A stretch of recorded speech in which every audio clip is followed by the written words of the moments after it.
welcome to the Great Detectives of Old Time Radio. From Boise, Idaho, this is your host, Adam Graham. If you have a comment, email it to me, box13@greatdetectives.net. Follow us on Twitter at Radio Detectives and check us out on Instagram, instagram.com/Great Detectives. If you're enjoying the podcast, please follow us using your favorite podcast software. And I do want to encourage you to check out our other podcast. And today I'm highlighting the Old Time Radio Snack Wagon at snackwagon.net. Every Monday we post a bite-sized bit of old-time radio, and we just started a series, a very short series. We're presenting Abroad with the Lockharts, and that is every Monday at snackwagon.net. And you can also find us wherever you download your podcast for. That's at the Old Time Radio Snack Wagon. Now it's time to get into this week's episode of Bulldog Drummond. And this one was actually a bit of a challenge. All of the websites out there date this from September of 1943. But I listened to the episode and I realized, no, that's wrong for a variety of reasons, including to my ears, it sounded like Santos Ortega was playing Bulldog Drummond, whereas by September 1943, he had been replaced in that role. And I went through newspaper logs, could not find it, but thanks to a fantastic radio researcher who's written some great introductions for a variety of projects, including for various radio spirit sets, Carl Shadow reached out in regards to my quandary, which I posted on an old-time radio forum, and he was able to locate the actual air date, which was June the 22nd, 1942. So it's already just the third episode of Bulldog Drummond, and we're playing episodes out of order, but that's just kind of the nature of the challenges with that series. But at any rate, the episode is known as The Case of the Axis Submarine.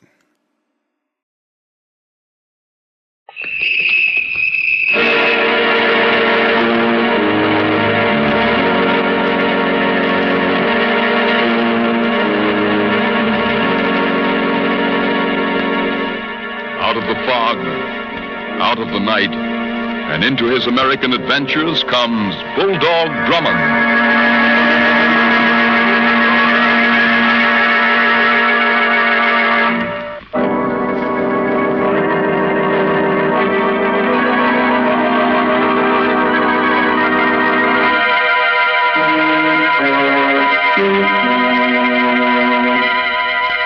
Now to tell you about tonight's adventure, here's Bulldog Drummond. Tonight's adventure took place very recently. So recently, in fact, that I'm still both amazed and profoundly grateful that Denny and I survived its dangers. I'm grateful, too, that more than one Axis submarine will no longer... However, that's a part of our story. A story which begins late on an overcast night in a certain East Coast harbor. And one of the largest of the vessels anchored there, an oil tanker, the watchman pauses suddenly to listen. His attention caught by an unaccustomed sound. I wouldn't think it's that. Hey, who's making that tarnation noise? What's going on out there? Out there? Shut up, Joe. Keep your trap shut, mister. Say, who are you? How'd you get aboard? What's going on around here? I'll ask the questions, Joe. My name ain't Joe. It is to me. Want to earn some cash? How? Why, easy, Joe, easy. If anybody asks you about tonight, why, just make out like you didn't hear nothing and you didn't see nothing. Get it? You're up to something crooked. Then you ain't interested, No, I ain't. You go and get out of here now. Go on. Get out before I call the cops. Okay, Joe. Don't make no difference to me. Penny saved, a penny earned. Hey, what? Like it better that way, Joe?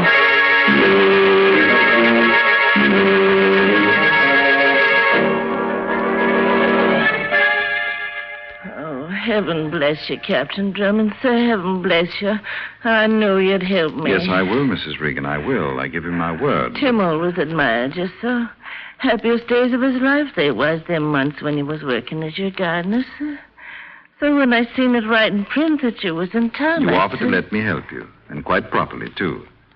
I'd have considered it unfriendly if you hadn't. But, Mrs. Regan... Yes, sir? What makes you think I can do more than the police? You say they found your husband in the alley behind...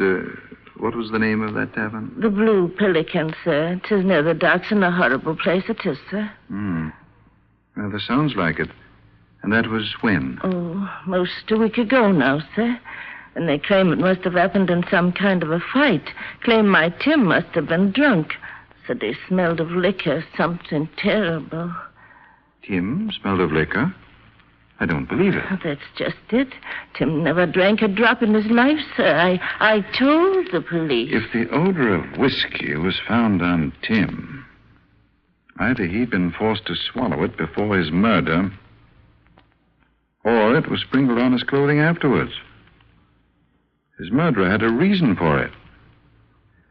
Mrs. Regan, will you go home now and believe that Tim's murderer will be found? I know he'll be, Captain Drummond, if you say it, sir. Yes, I have your address. You'll hear it from me the moment I've news. Goodbye, sir. I don't know how to thank you. And why should you? Goodbye. Goodbye, sir. Denny. Oh, yes, sir. Get our things, will you? We're paying a visit to the docks.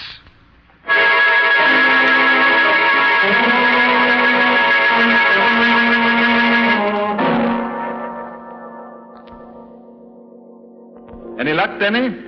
Not a particle, sir. And you, sir? Nothing. Odd, isn't it?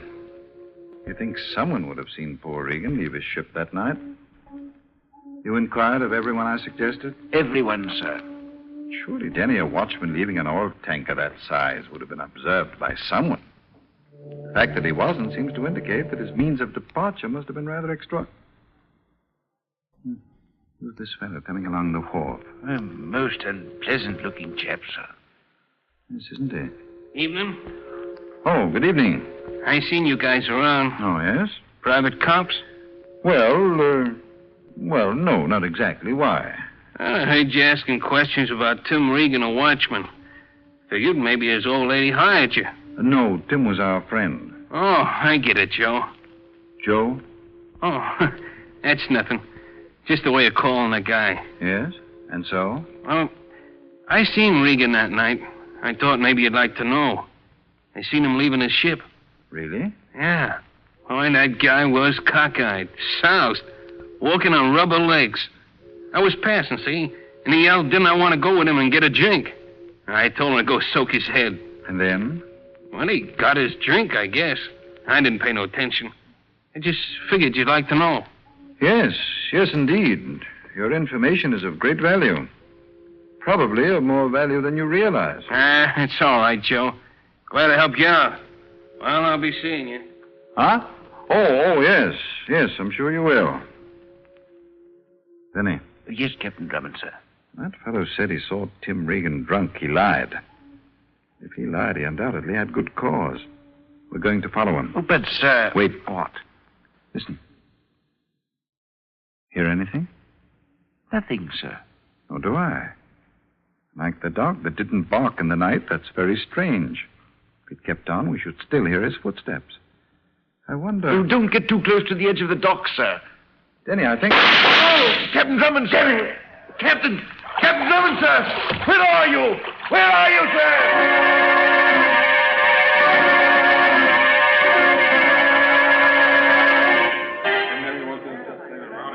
Officer, I say officer. Huh?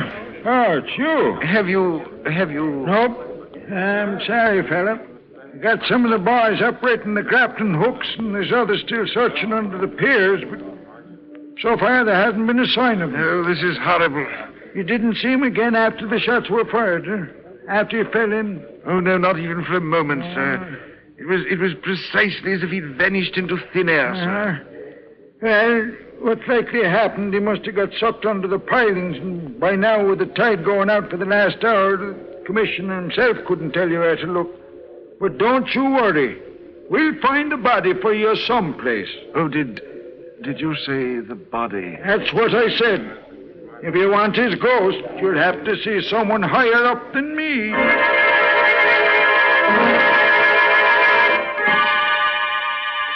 Slim, Yeah, Belle. get back here out of the light, you fathead, or I'll kick them gold teeth down your throat. Belle, cut it out. Yeah, well, I don't like you much right now. Look, that the guy was with the dummy you knocked off? Yeah, that's him. Okay. Get back to the boat. How long are you going to take? How should I know? Go on, get going before I slap you around a little just to keep a figure down. Hiya, fella. Good evening, madam. Wanna hear something interesting? Huh? Pal of yours just had some tough luck, didn't he? Why, yes, but what? Like to know where's the guy what plugged him? You mean you know? I might. Come on along. Oh, yes, indeed. Just one moment. I'll get a policeman. Oh, no, you don't. Cops ain't kosher. Oh, but Now hold it, handsome. I ain't a debating society. I'm just a little lady that's trying to do you a favor because I don't like killers. Maybe I've stuck my neck out too far already. So long, handsome. No, wait. Huh? I'll go with you. Oh, that's better. Is it very far? Not especially. Where do we go? Down this way, along the dock. Oh. It's quite dark. Yeah. How did you learn who the fellow is? Oh, just happened to hear some of the boys talking. I don't like the guy, so I thought I'd tickle myself by turning them in. Oh. Isn't that a boat? Yeah. But what's it doing here? There's the dock, and that's the harbor, ain't it? Where'd you expect the boat to be? City Hall? Oh, no. Hiya, Joe. What? But you're the... Yeah, that's right. I'm me. See this heater? Oh, behave, brother, behave. All aboard, handsome. Oh, wait, what? Kick her over, Slim. Get started. We got business to do.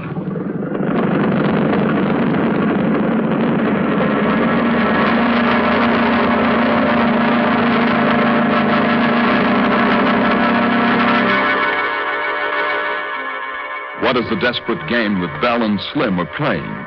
A game so desperate that they murdered to avoid detection. We're getting close to the point, Slim. Let it swing out a little before we round it. Yeah, okay. How's our pal? Oh, he's all right. Tied him up. He's laying aft on the top. Look there. Huh? Fog's coming in off the ocean. Mighty thick, too. What time is it? 9:30. Hey, this don't mean we're making another trip tonight, does it? Sure. But we ain't heard from Snyder. Well, I got dough says we will. Come on, step on it. He's coming. I want to be back to the barge before he gets there.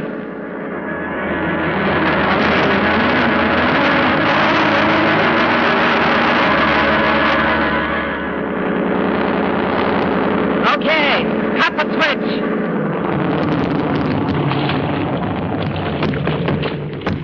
I'll make it fast. Hey, what about Handsome here? Oh, forget him. He'll keep. He's tied up beautifully, ain't you, handsome? Madam, as a gentleman's gentleman, there's nothing I can say which would pass a gentleman's lips. Hey, Belle, that's double talk. Looks cute on him, don't it? All right, shake a leg and come on up on the barge. Okay, I'm coming. Oh. Oh! I say, Denny, would you mind rolling over a bit? You're on my leg, you know. Okay, Captain Drummond, sir. Yes, quite. A little farther, if you please, Denny. Oh, that's splendid. But you're dead, sir. Am I? But isn't this an abrupt way of breaking the news to me? Oh, but, sir, you were shot. The police are looking for your body. And I'm sorry, but they won't find it. Captain Drummond, I confess it, sir. I simply don't know what to say. I am completely bewildered. Oh, but it's all quite simple. But, sir, when that horrible chap fired at I you... did the most sensible thing and removed myself. You see, Denny, it seems quite clear now that Slim realized it was odd no one had seen Regan leave the tanker. Therefore, to soothe our suspicions, he volunteered that wholly mythical tale of his. Oh, yes, quite so, sir. But when he eavesdropped on us, he immediately discovered that he'd made a mistake. That we knew Regan didn't drink. So he'd have to erase his mistake by erasing me. And you deliberately let him think you're dead, sir. Of course. And you were watching where we searched for you, sir. Denny, I was within 30 feet of you the entire time. 30 feet. incredible, sir. When I spotted Bell and Slim, I secreted myself under this tarpaulin. And, as you must by this time be aware, here I am. Ah, and that's a point, too, isn't it? Just where are we? Well, it's become quite foggy, sir, but we do seem to be a good bit offshore. Could you untie me? Could I? Oh, of course, Denny. I completely forgot. Here, turn around and hold it. But, sir... Sorry, I'm afraid you'll have to wait. That's a tugboat. And unless I'm greatly mistaken, it's going to tie up to that barge.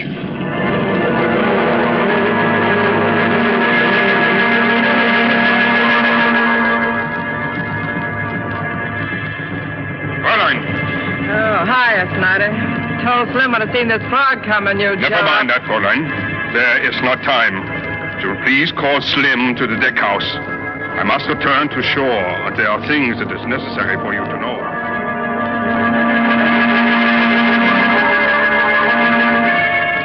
Now then, I will repeat your instructions. There must be no mistake. Captain Lister will take you to a point 3 miles off Reef Island, where you will drop anchor. There you will be out of the way of the harbor traffic on the shipping lanes. She will then send out the code message. Your wireless has been repaired? Sure. Good. The message consists of 2 words. Thick fog. Yeah? You have that? Thick fog. You will send that message for precisely 2 minutes. No more, no less. Then you will do in every respect exactly as you have done before, Fräulein. You will simply wait. Captain Lister has been instructed to sound his foghorn at regular intervals. That will serve as a guide. Yeah.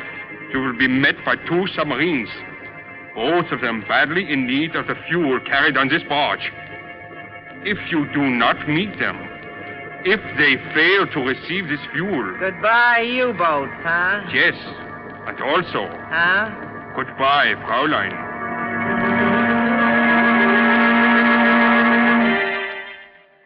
Denny. Yes, Captain. I've been doing a little eavesdropping. Chap will be along in a moment to use this motorboat to get ashore. I'll have to leave you tied and hunt cover aboard the barge. They're going to take you inside the deck house. But they mean to kill me, Denny, sir. we're on to bigger game than we ever dreamed of. So big that, well, there's not time to explain now. You'll have to take my word for it.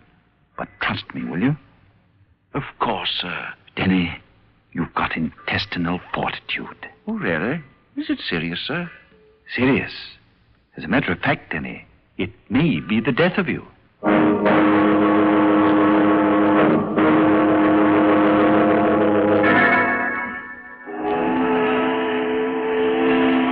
I say, what a beastly noise out there. Must they make all that racket? This is as far as the tug goes, Handsome. I'll let the anchor go, Belle. No, stay here. I can manage. Well, Handsome, this is where you get off. Too bad you ain't got a round-trip ticket. A round-trip ticket? That's what I said, fella. Slim. Yeah? Suppose you show Handsome the way out, huh? Show him... Oh, yeah, you bet. Goodbye, Handsome. Ain't it too bad we won't never get to know each other better? You hear that, Joe? What an extremely coarse sense of humor. Uh-huh. She, wasn't joking. I say, what are you doing? Just getting my gun. Guess why, Joe? Okay. On your feet. Oh, now, really, you can't. Hey, Captain Drummond, careful, sir. Like that, my friend? Oh, beautifully done, sir. That should hold him for a bit, Denny. Now then, we'll have to work fast. Get you out of these ropes first. That female, sir. He's talking with the captain of the tug, Denny. We'll have time, I think. Just 1 second now. There you are. I'm afraid I'm feeling a bit cramped, sir. That'll pass. And what now, sir? No use tackling the crew. Too many for us. Let's see. Oh, this is what I'm after. Oh, that's their wireless, sir. Yes, I know. It'll take a moment to warm up, I imagine. Let's have a practice go at it, eh? Kind of rusty at this. You intend to get a message through to the proper authorities, sir? Right, Denny. Keep a lookout at that forward porthole, will you? Of course, sir. See our hostess? Oh, not a sign of her, sir. Maybe you ain't looking in the right direction. Oh, my word. Don't touch that gun. I'm nuts about loud noises. Might pull this trigger just to hear it go bang, bang. Never mind, Denny.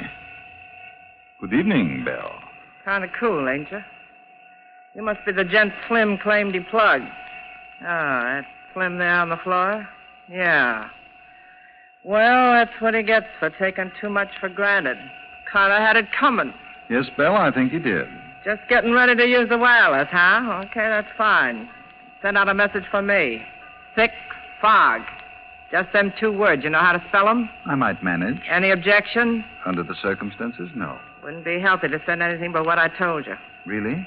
What's to prevent me? A bullet in the stomach. Oh. You see, I can't be tricked, pal. I can work that gadget as good as you can. Bell, you're a most remarkable woman. Yeah? And likely to come to a most remarkable end. Now, what was that message? 2 words, wasn't it? Ah, yes. Thick fog.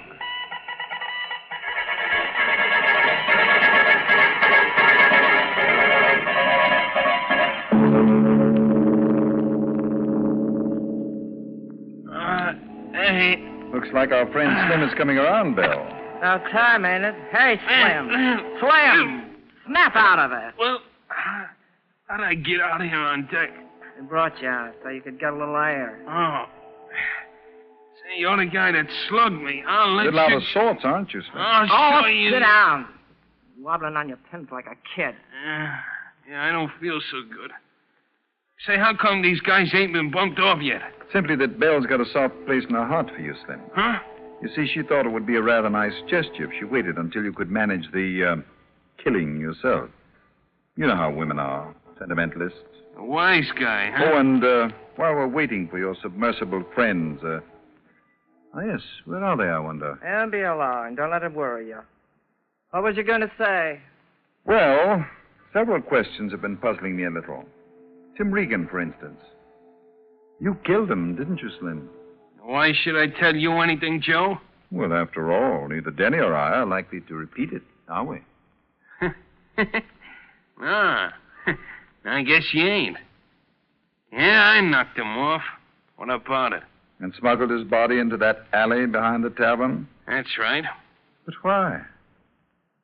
He couldn't have discovered you stealing oil by any chance, could he? You couldn't have been tapping the pipeline from that tanker to the dock. Say, Captain Lister's cut the foghorn. Must have sighted something. Wait a second. Yeah, it's them, Slim. See 'em? The submarines? Yeah, over there to the left. Yeah, sure, there they are. Well, I'll rig up the pumps. Hey, Bell, what's that? What? Here, over this way. It's a destroyer. A destroyer! Destroyer? Swing over, you fool! Swing over! Hey, they can't stop. They're running us down. Die for it, Denny. I know you don't. Let go, you idiot. Let go. You want us both to die? Let go.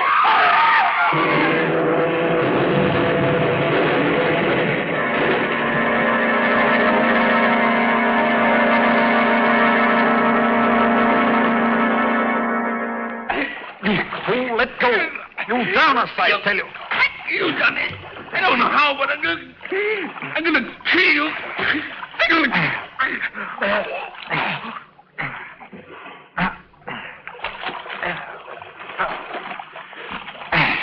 Captain Drummond, sir. Captain Drummond. Denny. Oh, sir, here. Here, this plank, sir. It'll support us both. I'm diving. Trying to find Slim. The fool went crazy. Had to fight him.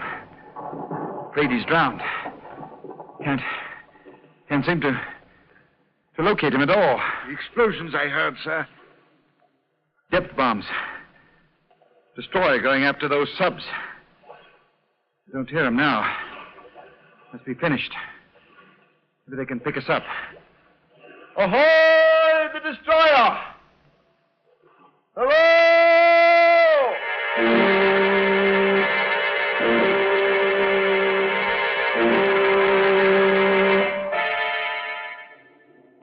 And there you have it, Commander.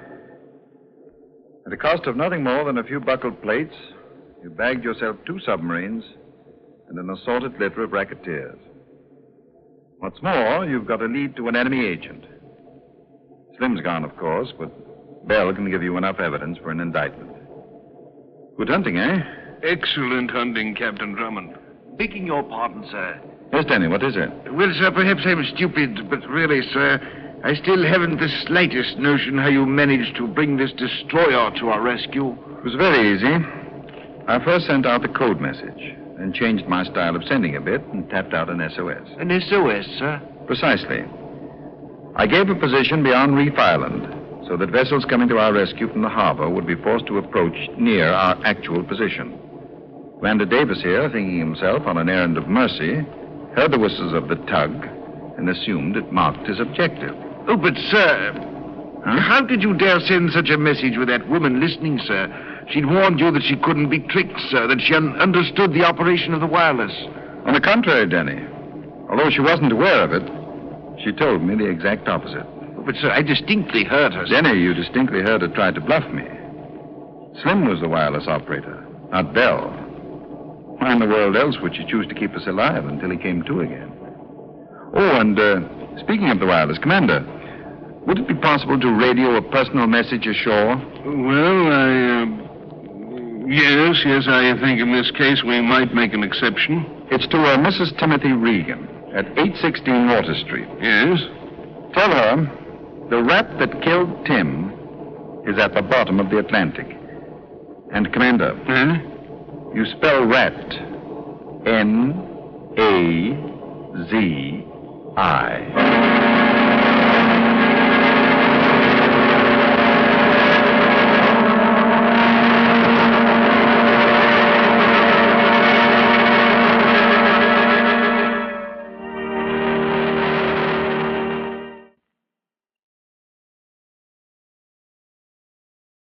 Welcome back. Another exciting mystery. Though in this case, Denny was just along for the ride.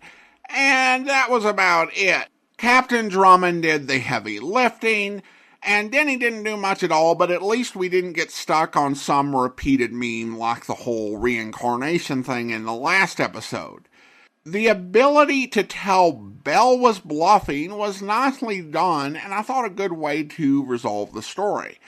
Now, I will say that one aspect of the story that did set off my spidey senses that this was not a 1943 story was the submarines in the Atlantic. Nazi U-boats attacking U.S. shipping was a huge problem in 1942. Now, it had not gone away by the fall of 1943, but the number of U.S. and Allied merchant ships being sunk by U-boats had dropped by 75%. But in the summer of 1942, this would be a rip from the headlines sort of foe for Bulldog Drummond to go up against. Now, I also will say that the title of the episode is something that I'm still not quite sure about.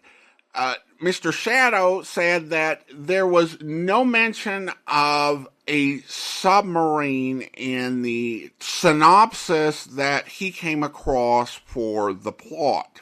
But it also didn't suggest an alternate title. The title is more about the solution than the actual mystery. But I kept it for this episode just because it's the common fan title. And I think that the last thing that Bulldog Drummond needs this series is more alternate titles, because I've already run into so much problems with those already.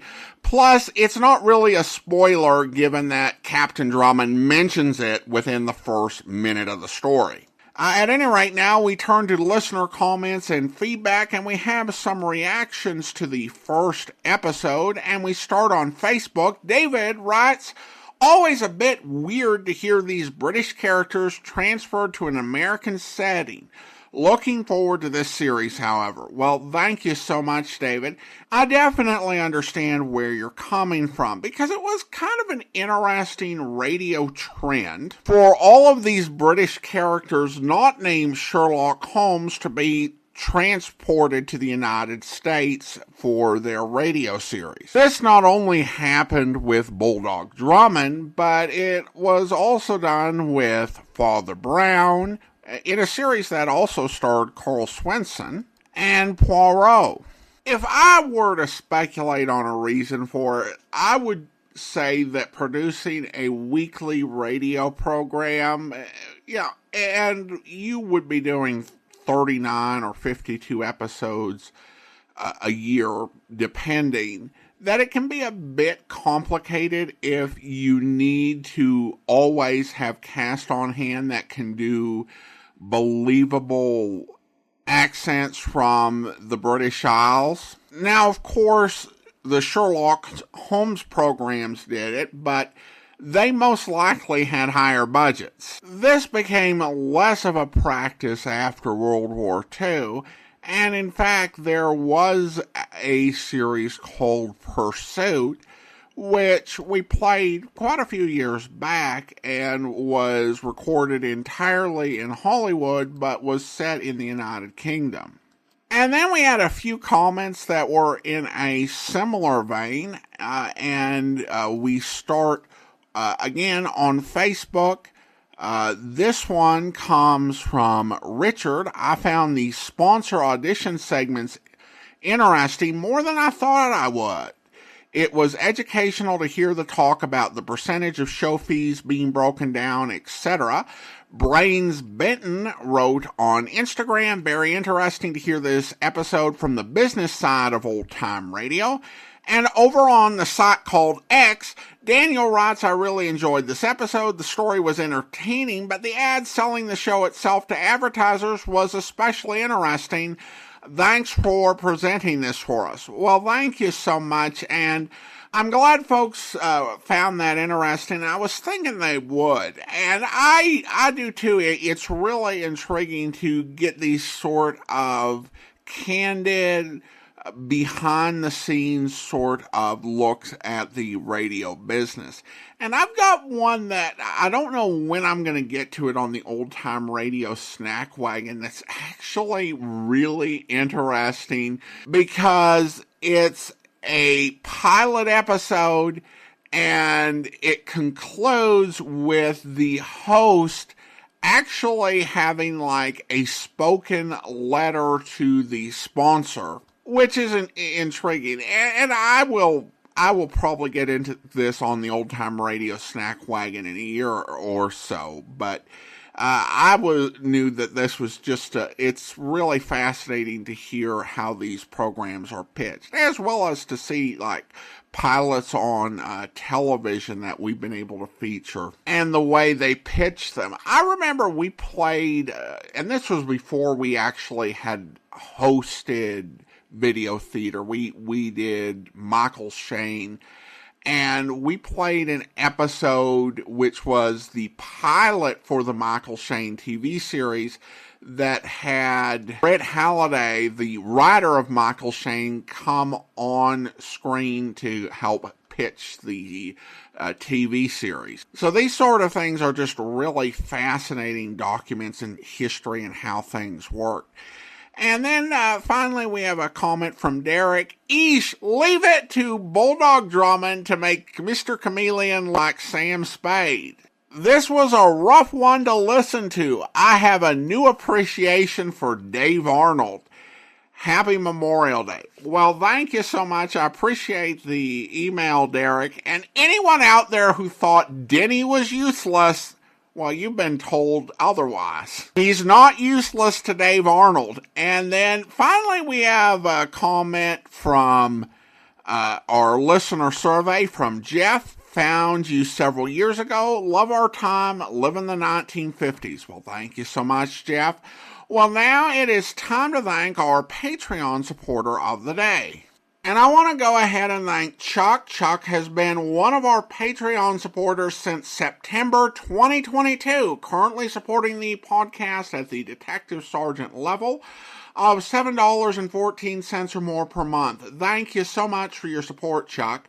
And that will do it for today. If you're enjoying the podcast, please follow us using your favorite podcast software. And if you're enjoying the podcast on YouTube, be sure to like the video, subscribe to the channel, and mark the notification bell.